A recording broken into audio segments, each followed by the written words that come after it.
What a pleasant surprise, تم یہاں؟ آفین امثال کو اپنے آفس دیکھ کر خوشگوار حیرت میں مبتلا ہوا۔ دیکھ لو، ایسے چھوٹے موٹے سرپرائز میں دیتی رہتی ہوں۔ اس نے کرسی کھینچ کر بیٹھتے ہوئے بھرپور مسکراہٹ سے کہا، کیسے آنا ہوا؟ ایسے ہی میں یہاں سے گزر رہی تھی تو سوچا تمہارے آفس سے ہو کر چلتی ہوں۔ اچھا کیا۔ کیا پیو گی؟ وسکی، امثال نے سنجیدگی سے کہا تو اس کا منہ کھلا۔ What whisky? اس نے حیرت سے اسے دیکھا۔ ظاہر ہے تم پوچھ ہی ایسے رہے ہو، تمہیں پتہ تو ہے کہ میں کچھ بھی کھا پی لیتی ہوں، اس لیے کچھ بھی منگوا لو، بلکہ رہنے تو لنچ ٹائم ہو رہا ہے، بس 3 گھنٹے ہی تو رہتے ہیں، تو چلو کہیں لنچ کر کے آتے ہیں۔ اس نے خود سے ہی پلان بنایا۔ 3 گھنٹے پہلے کون لنچ کرتا ہے؟ آفرین ہنستے ہوئے بولا۔ اس نے اپنی طرف اشارہ کیا کہ میں کرتی ہوں۔ وہ دونوں آفس سے نکل کر گاڑی میں بیٹھے تو کچھ دور کھڑے مراد نے نواز عالم کو کال کر کے بتایا۔ اس نے اسے کہا کہ وہ ان کا پیچھا کر کے بتائے کہ کہاں جاتے ہیں۔ ریسٹورنٹ پہنچ کر اس نے دوبارہ انہیں فون کر کے ریسٹورنٹ کا نام بتایا۔ اس نے مراد کو واپس آنے کا کہا اور خود عادل کو فون ملایا۔ کیسے ہو ایس پی صاحب؟ عادل، جو پہلے ان باپ بیٹے کے اریسٹ وارنٹ نہ ملنے کی وجہ سے جھنجھلایا ہوا تو اس کے فون پر تڑپ کر رہ گیا۔ جی کہیے، کس سلسلے میں زحمت کی؟ اس نے اکھڑے لہجے میں جواب دیا۔ تمہاری بیوی کے بارے میں اطلاع دینی تھی۔ اس نے معنی خیزی سے کہا تو وہ چونک کر سیدھا ہوا۔ کیا مطلب ہے اس بات کا؟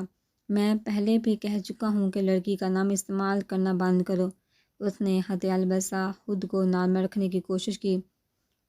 پوزیسیونیس شو کرنا اپنے ہی حق میں نقصان دہ ثابت ہو سکتی ہے، میں کہا کر رہا ہوں۔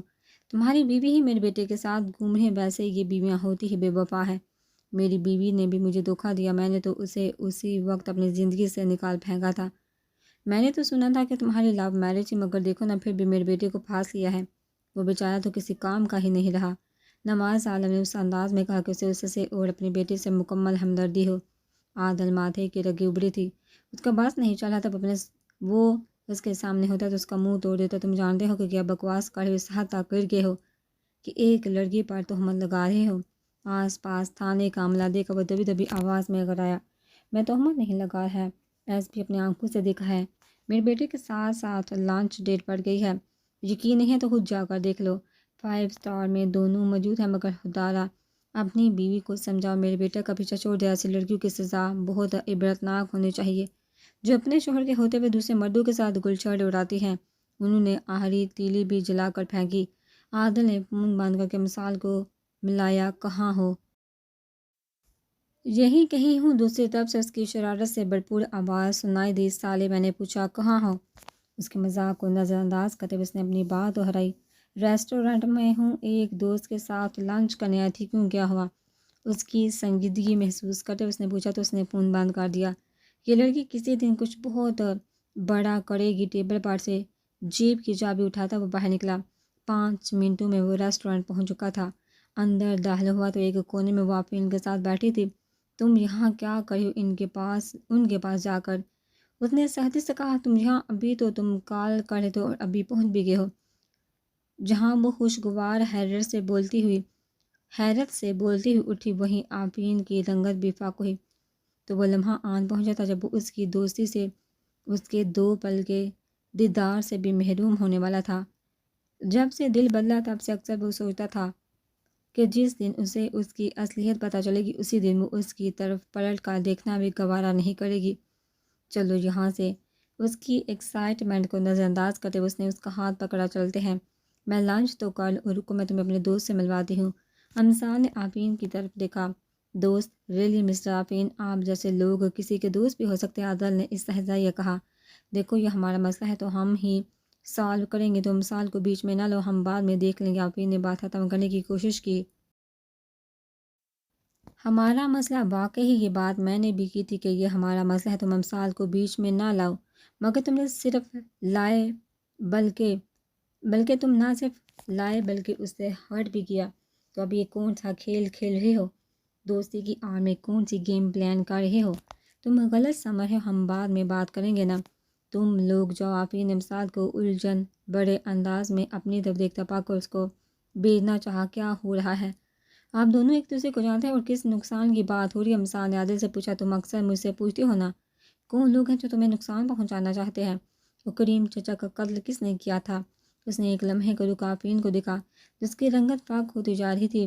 ان سے ملو، یہ ہے مسٹر آفرین عالم، کریم چچا اور نہ جانے کتنوں کے قاتل۔ عادل نے اپنے بعد کے رد عمل میں آفرین کی بدلتی رنگت بغور دیکھی تھی۔ امسال نے بے احتیاط منہ پر ہاتھ رکھا۔ وہ پھٹی پڑی آنکھوں سے آفرین کو دیکھ رہے تھے۔ آفرین میں پل میں اس کی آنکھوں میں اپنے لیے عزت و احترام کی جگہ نفرت ابھرتی دیکھی تھی۔ تم ایک قاتل ہو۔ اس کی آواز سرگوشی سے زیادہ نہیں تھی۔ تم نے کریم چچا کا مرڈر کروایا تھا؟ اس نے دوبارہ پوچھا۔ آفرین کے ہونٹوں کو گویا تالا لگ گیا تھا۔ وہ اپنی جگہ خاموش کھڑا تھا۔ ساکت و جامد جیسے مٹی کا بت، میں جانتی ہوں آدھی جھوٹ نہیں بولتا۔ تمہاری یہ اڑی رنگت اس پر مہر ثبت کر ہے، پھر بھی مجھے تمہارے منہ سے سننا ہے کہ واقعی تم نے ایک بے گناہ کی جان لی تھی۔ بولے وہ جلدی اس کے سامنے آ کھڑی۔ آفرین کو لگا کہ وہ وقت سے پہلے کسی کٹہرے میں کھڑا ہے اور اس کا یوں میں حساب چل رہا ہے۔ سالے میں تم چلو یہاں سے، اس سے میں دیکھ لوں گا۔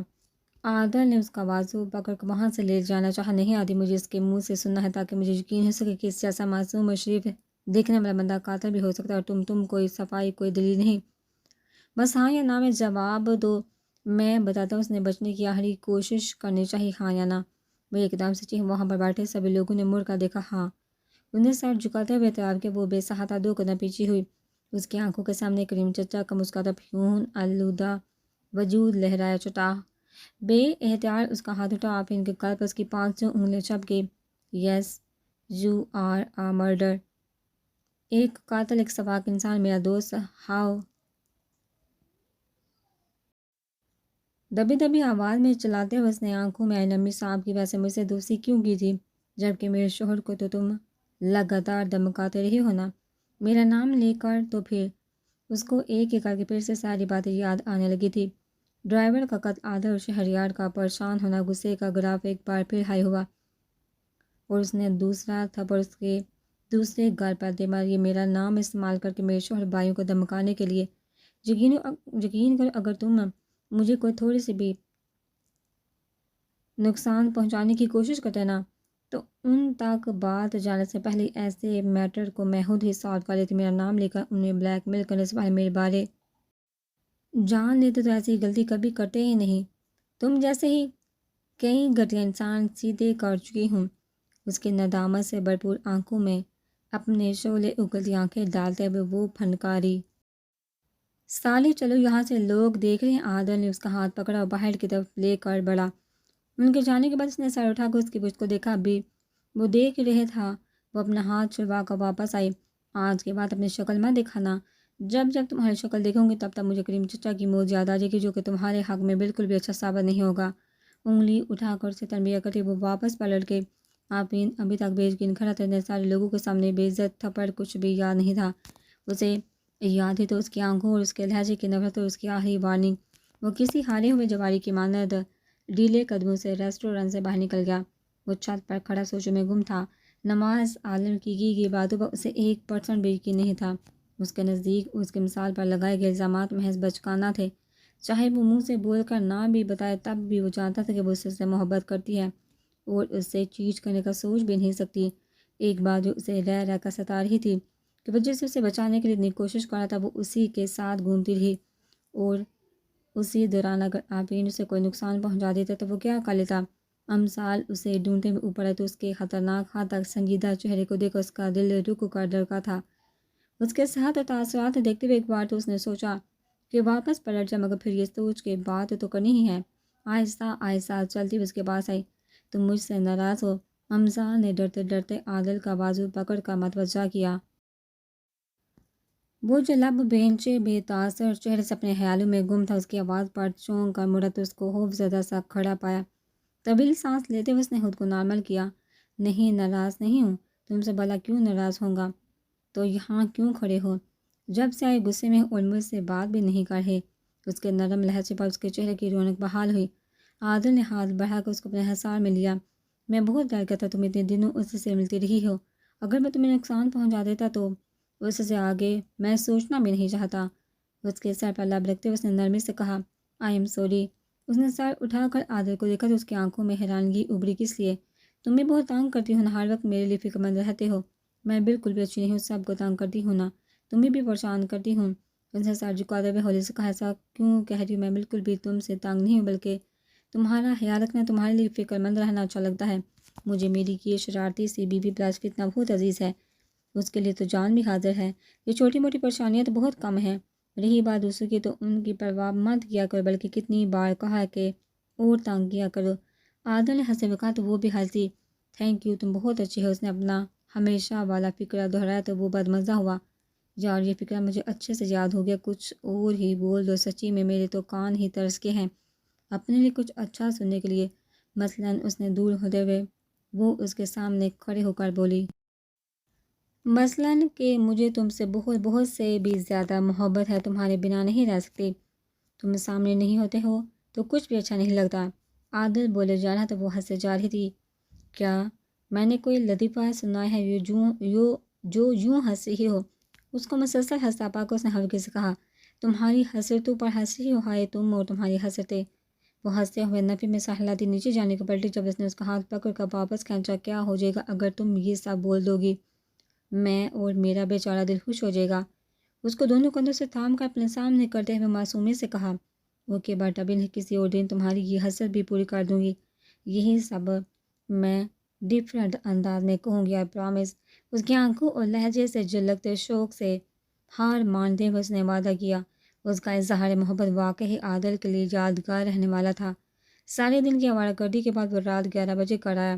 آج کا دن اس کے لیے اچھا ثابت نہیں ہوا تھا، اس کے اعمال کے حساب سے یہ دن تو کبھی نہ کبھی آنا ہی تھا، اور وہ خود کو ذہنی طور پر تیار بھی کر چکا تھا۔ اس دن شہریار کے آفس میں وہ امسال کا ریاکشن دیکھ چکا تھا، تب وہ جانتی نہیں تھی، پھر بھی اس نامعلوم قتل کے لیے نفرت کا اظہار کر چکی تھی۔ اب تو جان چکی تھی، وہ کریم چچا کی موت اپنی آنکھوں سے دیکھ چکی تھی۔ اس کی نفرت جائز تھی، اور وہ بھی اس صورت میں جب وہ جانتی تھی کہ وہ حملہ محض اسے ڈرانے کے لیے کیا گیا تھا، اس کے عزیز جان چوہر کو توڑنے کمزور کرنے کے لیے کیا گیا تھا۔ اپنے خیال میں گم سم وہ اپنے کمرے کے باہر پہنچا تو نواز عالم کو ہونٹوں پر طنزیہ مسکراہٹ لیے کھڑا پایا۔ مجھے تو لگا تھا کہ شاید صدمے میں گھر آنا بھی بھول گئے ہو۔ ڈیڈ پلیز، میں اس وقت بحث کے موڈ میں نہیں ہوں، سو پلیز۔ انہیں اگنور کرتے ہوئے کمرے کی طرف بڑھا، جب ان کی اگلی بات پر اس کے قدموں کو بریک لگی۔ ظاہر ہے محبوبہ کے ہاتھوں ذلیل ہونے اور تھپڑ کھانے کے بعد انسان کسی بھی چیز کے موڈ میں نہیں ہوتا، انہوں نے زہر ہن لہجے میں کہا۔ ایک پل میں وہ ساری بات سمجھ گیا تھا۔ اوہ، تو عادل کو آپ نے بھجوایا تھا؟ میں بھی کہوں کہ وہ اچانک پہنچ کیسے گیا؟ آفرین ان کی طرف موڑا تو انہوں نے کہہ کر لگایا، میں نے تو بس اس کی بیوی کے کرتوتوں کے بارے میں بتایا تھا کہ اس کے ہوتے ہوئے اس کی بیوی میرے بیٹے سے چکر چلا رہی ہے، اس کے ساتھ گل چھڑے اڑاتی پھر رہی ہے۔ انہوں نے ایسے بتایا جیسے کوئی شاندار کارنامہ سر انجام دیا ہو۔ ان کی بات سن کر آفرین کے چہرے پر مارے غصے کے سور ہوا۔ ڈیڈ، آپ ایسا کیسے کر سکتے ہیں؟ وہ تو چلو غیر تھی، مگر میں تو آپ کا اپنا بیٹا تھا، آپ نے اس کے ساتھ ساتھ میرا کردار بھی مشکوک کر دیا۔ آنکھوں اور لہجے میں غصے کے ساتھ ساتھ بے یقینی بھی تھی۔ تو کیا یہ سچ نہیں ہے کہ تم نے اس لڑکی کے ہاتھ اپنے باپ سے غداری کی؟ کیا یہ سچ نہیں ہے کہ تم اس سے محبت کرتے ہو؟ اس کے ہاتھوں تم اپنے کام کو فراموش کر چکے ہو؟ بس یہی سب کچھ میں نے اس سے بتایا ہے کہ وہ کنٹرول کر اپنی بیوی کو، اس کے پیچھے میرا بیٹا پاگل ہوتا جا رہا ہے اور تم بہرحال مجھے سب چیزوں سے بالاتر ہو۔ ویسے ایک بات تو بتاؤ، اپنی بیوی کو تمہارے ساتھ دیکھ اس کا رد عمل کیا تھا؟ اس کو آنکھیں پھاڑے اپنی طرف دیکھتا پا کر انہوں نے گہری مسکراہٹ سے پوچھا، سب کو آپ نے شاید اپنے جیسا سمجھ رکھا ہے، میں نواز عالم نہیں، عالم شاہ ہے، رشتوں کو مان اور احترام دینا چاہتا ہے۔ بات کا پتہ نہیں، مگر میرے سامنے اس نے اس سے اونچی آواز میں بات تک نہیں کی۔ میں نے اس کی آنکھوں میں بے اعتباری کے بجائے خوف دیکھا تھا کہ کہیں میں امساد کو کوئی نقصان نہ پہنچا دوں، سو اس کو سزا دینے کا یہ پلان تو ہوا فیل۔ اب کچھ اور سوچیے۔ آپ نے اچھا نہیں کیا ڈیڈ، اس کے لیے آپ کو میں کبھی معاف نہیں کروں گا۔ اپنے کمرے میں جا کر اس نے ٹھاک سے دروازہ بند کیا۔ نواز عالم سر جھٹکتا واپس چلا گیا۔ وہ دروازہ لاک کرتے ہوئے وہیں زمین پر بیٹھتا چلا گیا۔ پہلے امسال اور پھر نواز عالم، آج کا دن واقعی اس کے لیے اچھا ثابت نہیں ہوا تھا۔ کہاں ہیں آپ؟ آئی مس یو ماما۔ اس کی آنکھیں بھیگی، اس نے بے بسی سے آنکھیں بند کرتے ہوئے دروازے سے ٹیک لگائی۔ آپ کیوں نہیں سمجھ رہے ہیں؟ جتنا بھی مل رہا ہے ہم خوش ہیں، آپ کو کسی بھی غلط کام میں پڑنے کی ضرورت نہیں۔ جب سے انہیں پتہ چلا تھا کہ وہ انہیں سمجھا کر تھک چکی تھی، مگر وہ ٹس سے مس نہیں ہوئے تھے۔ دیکھیے نواز صاحب، ہمارا ایک ہی بیٹا الحمدللہ آپ کے اس چھوٹے سے کاروبار سے ہم لوگوں کو عزت کی روٹی مل رہی ہے، تو پھر کیوں خود کو اور اپنے بچے کو خطرے میں ڈالنا؟ اب جانتے ہیں نا، ایسے لوگوں کی نہ دوستی اچھی ہوتی ہے نہ ہی دشمنی۔ آج جو آپ کو اپنے ساتھ ملا ہے، کل کو کچھ بھی کر سکتے ہیں، آپ کو یا ہمارے بچے کو نقصان بھی پہنچا سکتے ہیں۔ بیگم نواز نے انہیں روکنے کی ایک آخری کوشش کی، نہایت ہی کوئی کوڑ مغز اور عقل سے پیدل عورت ہو، ایسی باتیں کر کے تم اپنے مڈل کلاس ہونے کا ثبوت دے رہی ہو۔ تم اس چھوٹے سے گھر میں خوش رہ سکتے ہو، مگر مجھے یہاں اس چھوٹے سے محلے میں نہیں رہنا۔ اگر تمہیں زیادہ مسئلہ ہو رہا ہے تو تم جا سکتی ہو، ان نے غصیلے لہجے میں کہا۔ آہستہ آہستہ ان کی آواز بلند ہوتی جا رہی تھی۔ اپنے کمرے میں اسکول ہوم ورک کرتا 12 سالہ آفرین شور کے بعد ان کا باہر آیا تو ان کو بحث کرتا پایا۔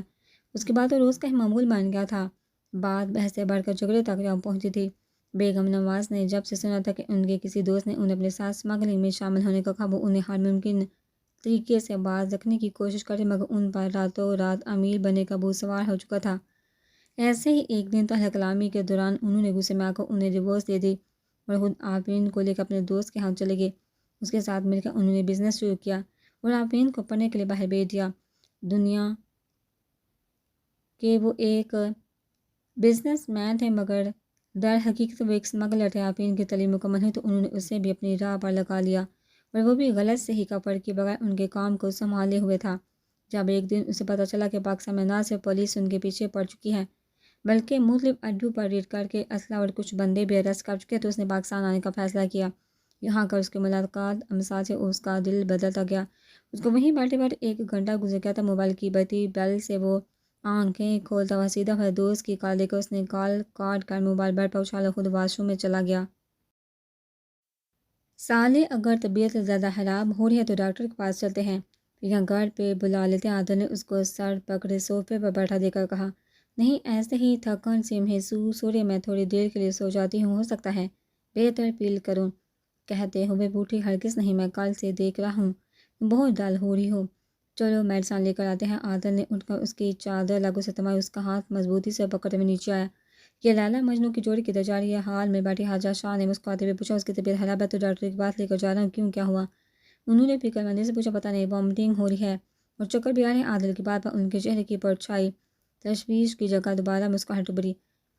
یہ پریشانی والی بات نہیں ہے، ماشاءاللہ سے مبارک ہو۔ وہ اٹھ کر ان کی طرف آئے تو مثال کی حیرت سے آنکھیں پھٹی، راتوں میں بیمار ہوں، آپ کو پریشانی کی بجائے خوشیاں چڑھ رہی ہیں، مبارکباد دیے جا رہے ہیں۔ وہ صدمے سے چیخی۔ ہاں بی بی جان، آپ ایسے کیوں کہہ رہی ہیں؟ عادل نے بھی حیرت سے انہیں دیکھا۔ اے لو رب، ملائی جوڑی، ایک اٹھا تھے ایک کوڑی۔ انہوں نے سر جھٹکتے ہوئے خدیجہ بیگم کو آواز دی، میں بالکل بھی کوڑی نہیں ہوں۔ کہاں سے کوڑی؟ امثال نے خود کو کوڑی کہا جانے پر دبا دبا احتجاج کیا۔ اسے نظر انداز کرتے خدیجہ بیگم کی طرف متوجہ ہوئی، جو ان کے پاس کھڑی ہوئی تھی۔ مبارک، تجھے حیث سے دادی بننے والی ہے، اور تو لگتا ہے اس کے ساتھ رہ رہ کر تیری عقل بھی گاز چڑھنے چلے گی ہے۔ انہوں نے خدیجہ بیگم کو مبارکباد دینے کے ساتھ ساتھ عادل کو بھی لتاڑا۔ آپ کا مطلب ہے میں بے عقل ہوں؟ امثال، جو آنکھیں پھاڑ سچویشن سمجھنے کی کوشش کر رہی تھی، ایک بار پھر چیخی۔ آہستہ بول، کیوں میرے کانوں کے پردے پھاڑنے ہیں؟ حاجہ شاہ نے اپنے کانوں پر ہاتھ رکھا۔ خدیجہ بیگم نے اس کی پیشانی چومتے ہوئے اس کو گلے سے لگایا۔ ایسے ہوں کو کیوں بنا کھڑا ہے؟ ماشاءاللہ سے باپ بننے والا ہے۔ عادل کو ناسمجھی سے اپنی طرف دیکھتا پا کر انہوں نے کہا تو وہ مسکرایا۔ اس نے لب سکڑے، کہیں لے جانے کی ضرورت نہیں، یہیں پر ڈاکٹر کو بلوا لیتے ہیں، تم اسے کمرے میں لے کے جاؤ۔ خدیجہ بیگم نے امثال کے سر پر ہاتھ پھیرتے ہوئے عادل سے کہا۔ خود ساریہ بیگم کو بتانے لگے تھے۔ کچھ دیر بعد ڈاکٹر نے بھی حاجہ شاہ کی بات کی تائید کر دی، اور ساریہ بیگم کچھ دیر تک اس کے پاس بیٹھی اس کو ہدایت دیتی رہی اور چیمپی چیمپی سے بیٹھی سنتی رہی۔ شام کا وقت ہوا تو وہ کچن میں کھانا بنانے نیچے چلی گئی۔ خدیجہ بیگم کے جانے کے بعد وہ سر تا پیر کمبل اور کر لیٹ کے عادل باہر سے آیا تو اس کو کمبل میں لپٹا دے کر تشویش ہوئی۔ کیا ہوا، ایسے کیوں لیٹی؟ اس کے پاس بیٹھے اس نے پوچھا۔ میں بالکل ٹھیک ہوں، مجھے کچھ نہیں ہوا، اور اب اگر کوئی آئے تو کہہ دینا میں سو گئی ہوں۔ اس نے ایک ہی سانس میں بات مکمل کی۔ کیوں؟ اس نے اچمبے سے اسے دیکھا۔ کیونکہ میں کسی سے ملنا نہیں چاہتی۔ اس نے چہرے سے کمبل ہٹائے بغیر جواب دیا۔ وہی تو پوچھ رہا ہوں کہ کیوں نہیں ملنا؟ اس کی حیرت صبا پر تھی۔ کیونکہ مجھے شرم آ رہی ہے۔ کمبل کے اندر سے دبی دبی سے آواز آئی۔ تمہیں شرم آ رہی ہے؟ مگر کسی سے اور کیوں؟ حالانکہ اس سے پہلے تو کبھی ایسی نوبت نہیں آئی۔ اس کی حیرت کا دائرہ تھا کہ بڑھتا ہی جا رہا تھا۔ اوف، کیا مصیبت ہے! تم کیوں نہیں سمجھ رہے؟ وہ جلا کا کمل منہ سے ہٹاتے ہوئے اٹھ بیٹھی۔ اس کا سرخ پڑتا چہرہ دیکھ کر ایک منٹ میں وہ بات سمجھ گیا تھا۔ اس نے زوردار قہقہ لگاتے ہوئے اس کے چہرے پر آئی لٹ کھینچی۔ سیریسلی دا گریٹ امثال شاہ شماتے ہوئے، کتنی غیر معمولی اور غیر یقینی بات ہے نا۔ اس کے سامنے کوہنیوں کے بعد لیٹے وہ ہنسا۔ تم اب میرا مذاق اڑا رہے ہو؟ اس نے ہلکی سے دیکھا میری مجال۔ انہوں نے باقاعدہ کانوں کو ہاتھ لگا دروازے پر دستک ہوئی تو وہ اٹھ کر باہر گیا۔ سریہ شاہ کو اندر آتے دیکھا مثال کا رنگ اڑا۔ ہائے میری شامت! اس نے ٹھنڈی سانس لیتے ہوئے دل میں سوچا، نانو آپ اوپر کیوں آگے ہوا وہاں میں تکلیف کی؟ ہمیں بالوالدی عادل آگے بڑھ کر تھام کر اسے مثال کے پاس بٹھایا۔ مجھے پتہ چلا تو رہا نہیں گیا، سوچا خود جا کر مل لاؤں۔ بہت بہت مبارک۔ انہوں نے باری باری دونوں کے سر پہ ہاتھ رکھا۔ تھینک یو نانو۔ امثال نے شائستگی کے سارے ریکارڈ توڑے۔ ان کے سامنے وہ اب تھوڑا احتیاط سے ہی بات کرتی تھی۔ دیکھ پتر، میں جانتی ہوں تجھے میری باتیں بہت بری لگتی ہیں، مگر تیرے بھلے کے لیے ہی کہتی ہوں۔ اب تجھے اور بھی احتیاط کرنے کی ضرورت ہے۔ انہوں نے نرمی سے کہا، آپ ایویں مجھ سے خبر رہتی حالانکہ میں کچھ بھی نہیں کرتی۔ بات کرتے وہ معصومیت کی انتہاؤں پر جا پہنچی تھی۔ جانتی ہوں تیرا کچھ نہ کرنا اس دن باہر گیراج میں دیکھا تھا میں نے۔ اب میری بات دھیان سے سن، آج سے تیری یہ اچھل کود بند ہے۔ بلا وجہ گھر سے بھی باہر نہیں نکلو گی، اور نہ ہی تم مجھے کہیں شور مچاتی نظر آؤ۔ اس کو نرمی کی زبان پر توجہ نہ دیتا پا کر وہ اپنے جلالی موڈ میں آئی۔ اچھا ٹھیک ہے، اس نے جلدی سے ہمی بڑی، یہ کون سا پاس ہوگی تو جس بڑھتے پر بول ہی ہیں۔ سب جانتی ہوں، آج سے میں سارا دن یہی ڈھونگی تم میری نظروں کے سامنے۔ میں دیکھتی ہوں کیسے لاپرواہی کرتی ہوں، تمہاری نگرانی میں خود کروں گی۔ انہوں نے گویا اس کے ساتھ پہ بام بھر بنا، پھر میں سالاتی عادل کو دیکھنے لگی۔ آپ کو خواہ مخواہ تکلیف ہوگی، میں کچھ بھی نہیں کروں گی، آپ پرامس نے شاہ پہا رکھا۔ چل ہر تم اور تمہاری یہ منہ رومس۔ انہیں گوری دکھائی۔ رومس نہیں نانو، پرامس۔ امثال نے ان کی تصحیح کی۔ جو بھی ہے، میں نے کیا لینا دینا ہے؟ انہوں نے ہاتھ جھٹکا۔ ایک بات پوچھوں آپ سے؟ وہ رازداری سے ان کی توجہ کی۔ مارنی تو نے کوئی بونگی ہی ہے، چل مار لے۔ سریہ شاہ نے بیزاری سے کہا، میں آپ کی سگے نوازی ہوں، اس بات کا کیا مطلب ہوا؟ انہوں نے تعجب سے پوچھا، دیکھیے نا، آج یا پوسانے لوگوں کو تو آپ کچھ نہیں کہتے ہو، مجھ پر پوری نظر رکھے ہوئے ہیں اور ماشاء اللہ سے آگے بھی رکھنے کا عزم کر چکے ہیں، تو اس لیے پوچھا۔ خود کو دیکھ اور ان کو دیکھ، کسی کی بھی حرکتیں تیرے جیسی نہیں ہیں، ایک اللہ نے تمہیں انوکھا بنایا۔ انہوں نے سر جھٹکا۔ امیر تعریف کر رہی ہیں یا بیزتی؟ اس نے آنکھیں مٹکائیں۔ بیزتی ہی کر رہی ہوں، بس تو کسی طرح دل پہ لے لے۔ انہوں نے مطمئن انداز میں جواب دیا تو وہ منہ سوڑ کر رہ گئی۔ ماما کہاں ہیں اب؟ وہ دو دو سیڑھیاں پھلانگتی ہوئی ساریہ بیگم کو آوازیں دیتی آ رہی تھی۔ سریہ شاہ جو آج کل زیادہ تر یہیں پائی جاتی تھی، اس کو یوں بھاگتے ہوئے آتا دیکھ کر دہل کر رہ گئی۔ مثال وہ ایک دم سے گرجی تو اس کے قدموں کو بریک لگی۔ جی نانو، ان کو غصے سے اڑ کر اپنی طرف آتا دیکھ کر گڑبڑائی۔ دماغ ٹھکانے پر ہے یا میں لاؤں؟ نچلی سیڑھیوں پر کھڑے ہو کر وہ داڑھی و امثال اپنا قصور ڈھونڈنے لگی۔ کیا ہر کس بنا پر وہ اتنا غصہ کر رہی ہیں؟ کیا ہوا؟ نانو غصہ کیوں کر رہی ہے؟ اس نے تھوک نکلتے ہوئے پوچھا۔ یہ تو مجھ سے پوچھے، میں نے تجھے اچھل کود کرنے سے منع کیا تھا اور تو ہرنیوں کی طرح کلانچے بڑھتی پھری ہے۔ وہ میں ماما کو ڈھونڈ رہی تھی، اس نے جلدی سے وضاحت دی۔ تمہاری ماں ہے، کوئی دوسرے سیارے پر نہیں چلے گی جو یوں آندھی طوفان کی طرح آ رہی تھی۔ چلو جا اپنے کمرے میں، اور خبردار جو اب تم مجھے کہیں ادھر ادھر پھرتی نظر آئی، سوری۔ وہ مڑے قدموں سے واپس اپنے کمرے کی طرف چلے گی۔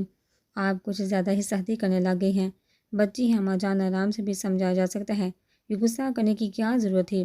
حتیجہ بیگم نے ان کے بگڑے تیور دیکھ کر آہستہ سے کہا، رہنے دو بی بی، اگر تم کسی کام کی ہوتی تو ایسی نوبت ہی نہیں آتی۔ پچھلے کئی مہینوں سے اسے پیار سے سمجھا رہی ہوں، مگر اس کے کان پر جوں تک نہیں رینگتی۔ وہ اور قوم ہوتی ہے جس کو پیار کی زبان سمجھ آتے تھے، جیسی ہڈی پر سختی کرنے کی ضرورت ہوتی ہے۔ ہاں تو یہ ہے کہ اتنی سخت ہدایت کے باوجود لڑکی ٹس سے مس نہیں ہوتی۔ پتہ نہیں اس نے کیا کھا کر پیدا کیا۔ وہ باہر چاہتی ساریہ بیگم کو کڑے تیوری سے گھوٹے ہوئے بولی، کیا ہوا اماں جان، اتنے غصے میں کیوں ہیں؟ سدھا کی طبیعت خراب تھی تو وہ صبح سے وہیں گئی ہوئی تھی، واپس آئی تو ایک نیا محاذ تیار تھا۔ تو مجھے ایک بات بتاؤ، اگر بیٹی پیدا کر لی تھی تو اس کو ہاتھ میں بھی رکھتی، شوہر اور بیٹوں کے حوالے کر کے خود آزاد ہو گئی۔ انہوں نے پتہ نہیں کیا سے کیا بنا دیا، نہ جانے خدا نے بھی کس مٹی سے پیدا کیا ہے۔ ایسی لڑکی میں نے اپنی زندگی میں پہلی بار دیکھی ہے۔ ان کی توپو کا لوں اب ساریہ بیگم کی طرف ہو چکا تھا۔